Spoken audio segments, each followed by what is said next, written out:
ప్రభువును రక్షకుడైన యేసయ్య నామములో మీ అందరికీ నా హృదయపూర్వక వందనాలు. ఇప్పుడు మనం చూడబోతున్నాం యెరూషలేము వీధులు. ఇదిగో ఇప్పుడు మనం ఇక్కడ చూస్తున్నాం డబుల్ బస్. ఈ డబుల్ బస్ అంటే పైకి ఉండదు, ఒక ట్రైన్ లాగా మధ్యలో రెండు బస్సుల్ని ఇవి సెట్ చేసి ఉన్నారు. చాలా బాగుంది ఆ బస్సు.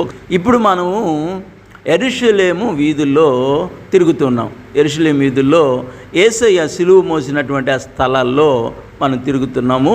ఇప్పుడు ఒక మందిరం ఉంది ఇక్కడ. ఆ మందిరంలోకి వెళ్తే అక్కడ శిష్యులందరి ఫొటోసు, అలాగే యేసయ్య ఫోటో ఈడ చాలా పెద్దవిగా కనిపిస్తాయి ఈ మందిరంలో. ఈ మందిరము వెళ్ళి ప్రార్థన చేసుకొని అక్కడి నుండి మరలా బయటకు వచ్చి యేసయ్య సిలువ మోస్తున్నటువంటి ఆ స్థలము 14 పైన గేట్లు ఉంటాయండి. ఈ 14 గేట్లలో అక్కడ కొన్ని అనుభవాలు మనకు కనిపిస్తూ ఉంటాయి. ఇదిగోండి చూడండి, ఇక్కడ యేసయ్య శిష్యులు, అలాగే ఇక్కడ యేసయ్యను గురించినటువంటి ఈ యొక్క ప్రేయర్ హాల్, ప్రార్థనా మందిరం. కాబట్టి ఈ మందిరంలోకి వచ్చి కొద్దిసేపు ప్రార్థన చేసుకున్నాము. ఈ వీధుల గుండా మనం నడుస్తూ ఉన్నప్పుడు అడుగడుగున మందిరాలు కనిపిస్తూ ఉంటాయి.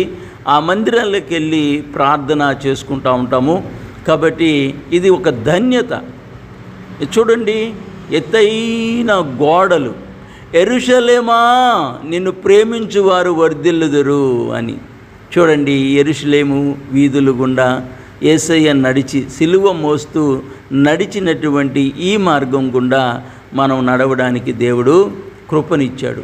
నిజంగా గోడలు తాగితేనే అదొక రకమైన ఆత్మ సంబంధమైన ఆనందం, ఆత్మ సంబంధమైనటువంటి సంతోషం కలుగుతుంది. ఈ చిన్న వీధుల్లోనే కార్లు వస్తున్నాయి, అలాగే బైకులు వస్తున్నాయి, నడిచిపోతుంటారు. ఎంత ట్రాఫిక్ అక్కడ ఉంటుందంటే అంత ట్రాఫిక్ ఉంటుంది. ఎత్తుగా చిన్నగది ఎత్తుగా వెళ్ళిపోతూ ఉంటుంది, కల్వరి కొండ మీదకి వెళ్ళిపోతూ ఉంటుంది. అక్కడక్కడ యేసయ్య ఫొటోసు ఆడ గోడల మీద కనిపిస్తూ ఉంటాయి. ఆయన పడినటువంటి స్థలాలు, ఆయన మాట్లాడినటువంటి స్థలం.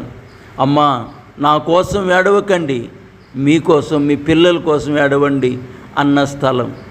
అలాగే పల్లెటూరు నుండి వస్తున్నటువంటి ఒక సీమోన్ అనేటువంటి ఒక వ్యక్తిని యేసయ్య సిలువ ఎత్తుతారు. సిలువ ఎత్తి ఆయన భుజం మీద పెడితే భయపడతాడు. అప్పుడు యేసయ్య, వద్దు, నా సిలువ నేనే మోస్తానని అతని పక్కకి తప్పించి యేసయ్య మోస్తాడు. ఆయన కొరడా దెబ్బలు తింటూ, గాయపరచబడి, హేళన చేయబడి, సర్వమానవాళి పాప ప్రోక్షణ కొరకు తన రక్తం ఇచ్చి ఈ యెరూషలేము వీధుల్లో తన రక్తాన్ని చిందించి కల్వరి కొండ మీదకి ఎక్కి మేము నడిచి వెళ్తూ ఉంటే అలసిపోయినాం.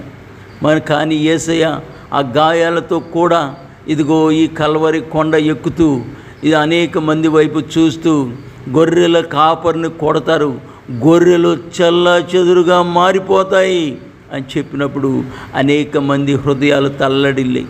ఇదిగో ఒక స్త్రీ వచ్చి యేసయ్య ముఖం మీద ఆయన రుద్దినప్పుడు, ఆ టవల్ వేసినప్పుడు ఆయన రక్తమంతా టవల్లోకి వస్తుంది, ఆ గుడ్డ మీదకి వస్తుంది.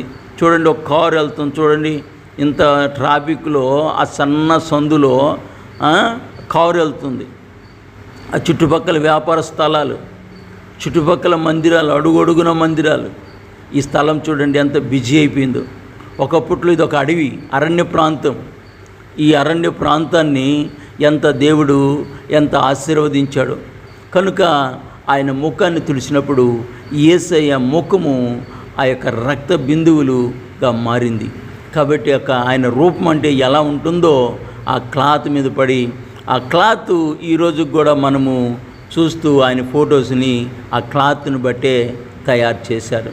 కాబట్టి ఈ వీధుల్లో యెరూషలేము ప్రేమించువారులారా వర్ధిల్లుదురు అని దేవుడు చెప్పినట్లుగా ఇదిగో చూడండి, మనం వెళ్తూ ఉన్నాము ఈ మార్గం గుండా. యేసయ్య ఎక్కినటువంటి కొండ, కల్వరి కొండ. దేవునికి మహిమ కలుగును గాక, యేసయ్యకి మహిమ కలుగును గాక. ఆయన సిలువ, భారమైన సిలువను మోస్తూ ఈ కొండ మీదకి ఎక్కిపోతూ ఉంటే, ఆయన అరికాళ్ళకి ముళ్ళు గుచ్చుకుంటే, ఆయన వీపంతా నాగటి సాల వల్లే దున్నబడుతూ ఉంటే, ఆయనకి కలిగిన శ్రమ, ఆయన కలిగిన ఇబ్బంది ఏది పట్టించుకోకుండా వీరేమి చేయుచున్నారో వీరెరుగురు గనుక వీరిని క్షమించమని ప్రేమించిన దేవుడు యేసయ్య. ఇక్కడ చూడండి, నేరుగా వీధులు ఉంటాయి, మళ్ళీ అడ్డం రోడ్లు ఉంటాయి. కానీ ఏ రోడ్డు చూసినా కానీ ఒకటిగానే కనిపిస్తుంటాయి. ఇగో ఇటు రోడ్డు ఉంది, ఎటు రోడ్డు ఉంది, 4 పక్కల రోడ్లు ఉన్నాయి. ఎటు చూసినా ఎత్తైన గోడలతోటే, ఎటు చూసినా ఒకవేళ తెలియకుండా మనం వెళ్ళామంటే ఏ మార్గం గుండా వెళ్తున్నాం. బైక్ చూడండి, స్పోర్ట్స్ బైక్ ఎంత బాగుందో. ఇదిగో చూడండి, వ్యాన్లు ఇక్కడ ఉన్నాయి. కాబట్టి ఈ మార్గం గుండా వెళ్తూ మందిరాల్లోకి వెళ్తూ అలాగే యేసయ్య ఒక్కొక్క అనుభవాన్ని తలుచుకుంటూ ఈ ప్రాంతం నుండి బయలుదేరుతూ ఉన్నాం. ఈ కల్వరి కొండ మీదకి బయలుదేరుతూ ఉన్నాం. ఇది చాలా దూరమైనటువంటి ప్రయాణం అండి. అలాగే ఈసారి మీకు ఆ ప్రాంతాన్ని చూపిస్తాను. అదే రీతిలో ఏడుపుల గోడ, ఆనాడు సొలొమోన్ గారు కట్టిన గోడ, అలాగే దాని పక్కనున్న డోమ్ ఆఫ్ ది రాక్, ఈ డోమ్ ఆఫ్ ది రాక్ని కూడా మీకు చూపిస్తాను. చూడండి, ఆత్మీయమైన మేలులు మీరు పొందండి. మీ సందేహాల కొరకు ఎదురు చూస్తున్నాను, మీ సలహాల కొరకు ఎదురు చూస్తున్నాను. మీ సందేహాలు సలహాలు కూడా తెలియచేయండి. మరొక వీడియోలో మరి కొన్ని విషయాలు మీకు తెలియజేస్తాను. మీరు ఈ యొక్క ఛానల్ సబ్స్క్రైబ్ చేయండి, లైక్ చేయండి, ఇతరులకి షేర్ చేయండి. మీ అందరికీ నా వందనాలు. Praise the lord. యెరూషలేము వీధులు మనం తిరుగుతున్నాం, యెరూషలేము వీధులు మనం చూస్తున్నాం. యేసయ్య సిలువ మోసిన ఈ స్థలాన్ని, సిలువ మోస్తూ ఆ కొండ మీదకి ఎలా ఎక్కాడో మనము గమనిస్తున్నాం. దేవునికి మహిమ కలుగునుగాక. చూస్తున్నాం. మీ అందరికీ నా హృదయపూర్వకమైన వందనాలు. Praise the lord.